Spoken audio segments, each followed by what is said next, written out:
त्या दोघांनी मान मागे वळवली आणि सचिनच्या जागेवर कुणीही नव्हतं. होता फक्त दूरवर पसरत जाणारा अंधार आणि फक्त भयान अंधार. त्यांनी पुन्हा आपल्या टॉर्चच्या मृतदेहावर चमकावल्या. मनात भीतीचे वादळ उठले होते. मनात एक शंकाही येऊन गेली. कदाचित आपली ही अवस्था सचिन सारखीच नाही ना होणार.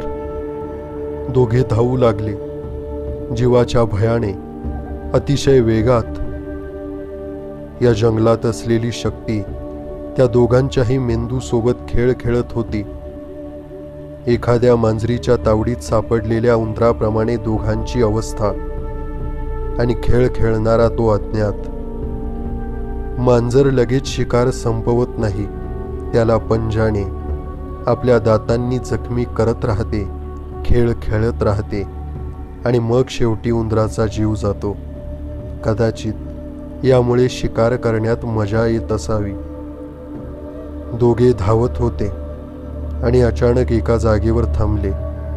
कितीतरी वेळ दोघे धापा टाकतच होते. दोघांनी आपल्या मोबाईलचे नेटवर्क चेक केले, परंतु या भयान जंगलात दोघांच्या मोबाईललाही नेटवर्क नव्हते. विक्रांतने विचारलं, काय होतंय आपल्यासोबत? पण त्यालाही माहीत होते की विजय देखील याचे उत्तर नाही देऊ शकणार. काय माहीत, जंगलातून बाहेर जायचं इतकंच लक्षात ठेव.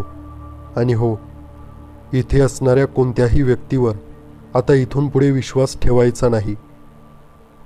दोघांनी हे ठरवलं आणि ते पुन्हा धावू लागले भयान वेगात. पळता पळता विजय जोरात आपटला. विक्रांत फक्त स्वतःचा जीव वाचवण्यासाठी धावत होता. त्याचे विजयकडे दुर्लक्ष झाले होते. विक्रम!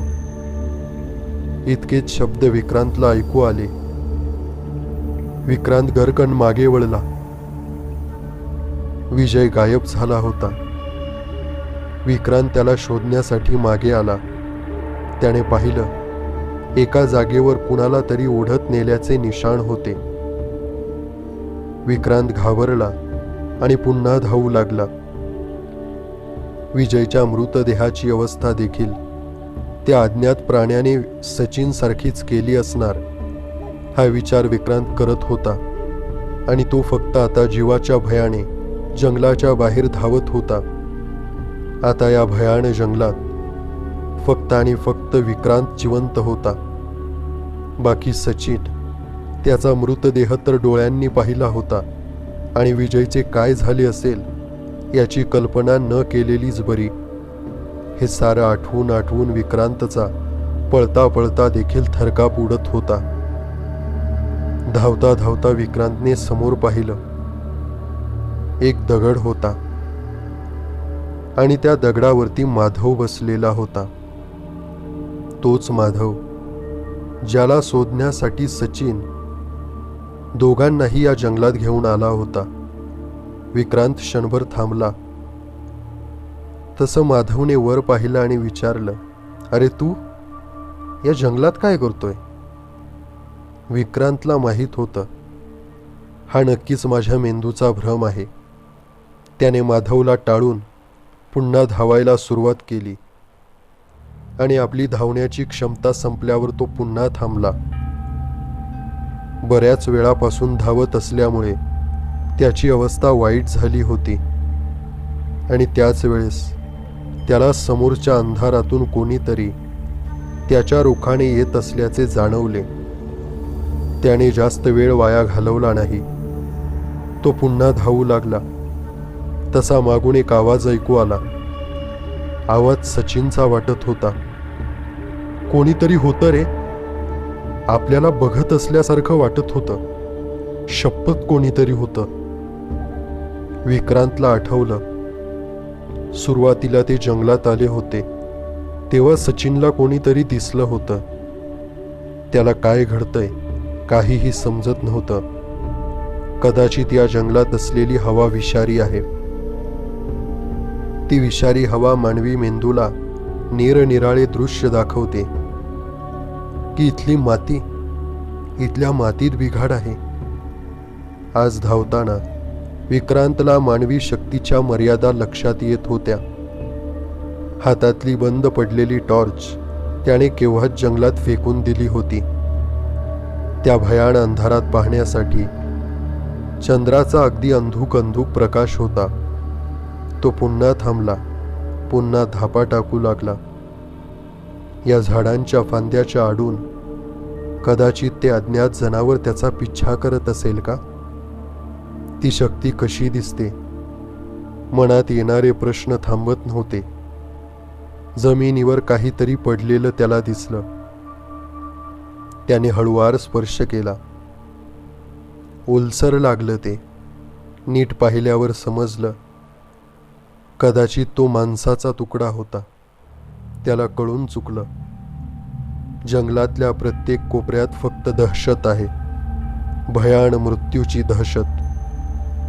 विक्रांत पुन्हा धावायला सुरुवात करणार होता. तोच मागून त्याला कोणीतरी पकडलं आणि क्षणात तो जंगलात ओढला जाऊ लागला.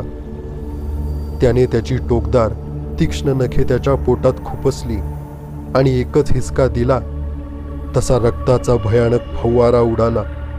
तो जोरात ओरडला. डोळे उघडले आणि विक्रांत आजूबाजूला पाहत होता. तो आहे तसाच जिवंत होता. आजूबाजूला कुणीही नव्हतं. पुन्हा एक भ्रम. विक्रांत पुन्हा एकदा धावू लागला. आता थांबायचं नाही. आणि धावता धावता अखेर तो जंगलाच्या बाहेर पोहोचला. अचानक समोर त्याला एक रस्ता दिसला.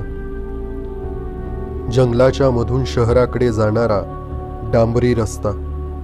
तो आता सरळ त्या रस्त्याकडे धावू लागला आणि त्याच रस्त्यावरून एक कार येताना दिसली. त्याने जोरजोरात ओरडत कारला हात दाखवला. कार थांबली.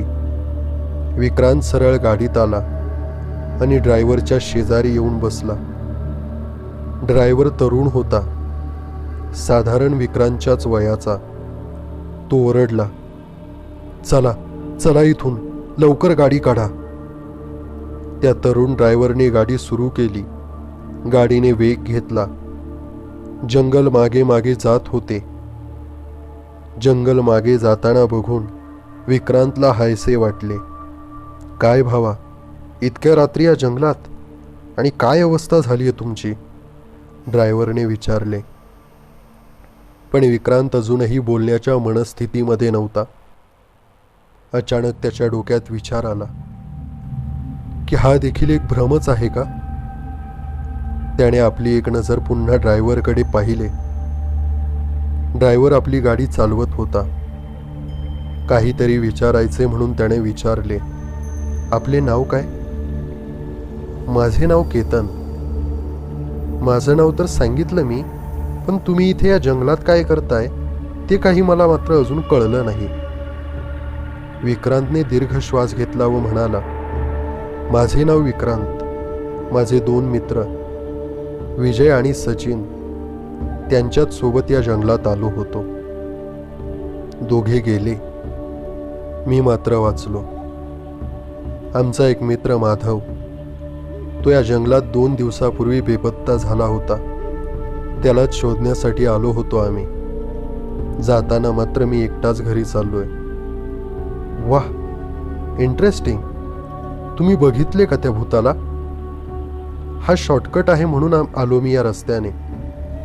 एका व्यक्तीने मला सांगितलं होतं की जाऊ नको, पण तरीही मी याच रस्त्याने आलो. नाही, मी नाही पाहिले त्या प्राण्याला, पण मी मात्र वाचलो. तुझी गाडी अगदी देवासारखी आली. तुझ्यामुळे आज मी वाचलो. केतनने एक नजर त्याच्यावर टाकली. तो मनात विचार करत होता की या माणसाच्या अवस्थेवरून तो खोटे बोलतोय असे अजिबात वाटत नाही. खरंच त्या जंगलात विक्रांतला काहीतरी भयानक अनुभव आलेला असावा. आणि मग केतनने गाडी चालवण्यावरती आपलं लक्ष केंद्रित केलं. आता जंगल संपलं आणि समोर एक गाव दिसू लागलं. केतनला जरा हायसं वाटलं. केतनने सहज शेजारी पाहिलं आणि त्याला जबर धक्का बसला. गाडीत त्याच्यासोबत शेजारी कोणीच नव्हतं.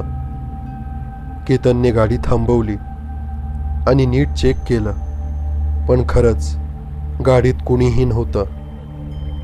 मग आत्तापर्यंत गाडीत कोण होतं? त्यानं गाडीचा वेग वाढवला आणि गावाजवळ असलेल्या एका दुकानाशेजारी गाडी थांबवली. तो गाडीतून बाहेर उतरला. दुकानाजवळ गर्दी नव्हती. कदाचित दुकानदार जायच्या तयारीत होता. ऐका, केतनने आवाज दिला. बोला की. त्या दुकानदाराने एक नजर केतनवर टाकली व त्याची अवस्था पाहून तो म्हणाला, जंगलाच्या रस्त्याने आला ना? विक्रांत भेटला का? थरथर कापत त्याने आपली नजर दुकानदारावर टाकली आणि विचारलं, हो, पण तुम्हाला कसं? एक स्मित हास्य करत दुकानदार म्हणाला, साहेब, असं म्हणतात एकदा 3 पोरं जंगलात गेली होती आपला एक मित्र शोधायला, जो 2 दिवस आधी जंगलात बेपत्ता झाला होता. तो बेपत्ता झालेला मित्र तर नाही सापडला, पण दोघे गेले आणि तिसरा जो रस्त्यापर्यंत आला, पण त्याच्या दुर्दैवाने त्यावेळी एकही गाडी तिथून जात नव्हती. जंगलातल्या त्या सैतानाने त्याचा देखील घास घेतला. पण तेव्हापासून तिघे जंगलात येतात. रोज येतात. रोज तेच सगळं त्यांच्यासोबत पुन्हा पुन्हा घडत राहतं. आणि कदाचित त्या शेवटच्या पोराला एखादी गाडी दिसते आणि तो मदत मागतो. त्याची शेवटची इच्छा होती की या जंगलातून जिवंत वाचावं. पण जंगलाची वेस ओलांडली की त्या सैतानी ताकदीचं अस्तित्व देखील नष्ट होतं. गायब होतो तो, गायब. सर्वजण मेल्यानंतरही एका विचित्र चक्रात अडकलेत आणि कायमचे अडकलेत. रोज रात्री तेच घडतं त्यांच्यासोबत. हे सारं ऐकून केतन चांगला चक्रावला होता. म्हणूनच मी जेव्हा हा रस्ता निवडला तेव्हा एक व्यक्ती मला म्हणाला होता की कोणीही दिसलं तरी गाडी थांबवू नका. साहेब, घाबरू नका. तो मुलगा कोणाला काहीच करत नाही. याआधी तुमच्यासारख्या अनेक लोकांसोबत असंच घडलंय. आणि जंगलात असलेला तो प्राणी मात्र कोण आहे, ती शक्ती कोणती आहे, हे मात्र त्या 3 पोरांनाच ठाऊक. केतनच्या त्या गोंधळलेल्या चेहऱ्याकडे पाहून तो दुकानदार म्हणाला, साहेब, काही गोष्टी मानवी बुद्धीच्या पलीकडच्या असतात. झाले गेले विसरून जा. अनेकदा काही धाडसी लोक अज्ञाताचा शोध घेण्याच्या नादात आपला अमूल्य जीव गमावून बसतात. केतनने एक नजर पुन्हा दुकानदाराकडे पाहिलं आणि तो मागे वळला. त्याला पुढचा प्रवास करायचा होता. गाडीसोबत त्याच्या मनात विचारांचे वादळ तयार झाले होते. जाता जाता त्याने एकदा मागे असलेल्या जंगलाकडे पाहिले. दूरवरून पाहिलं तर शांत दिसणारं ते जंगल मात्र पोटात अनेक रहस्य घेऊन बसलं होतं. जाता जाता त्याला दुकानदाराने सांगितलेलं एक वाक्य आठवलं, साहेब, काही गोष्टी खरंच मानवी बुद्धीच्या पलीकडच्या असतात.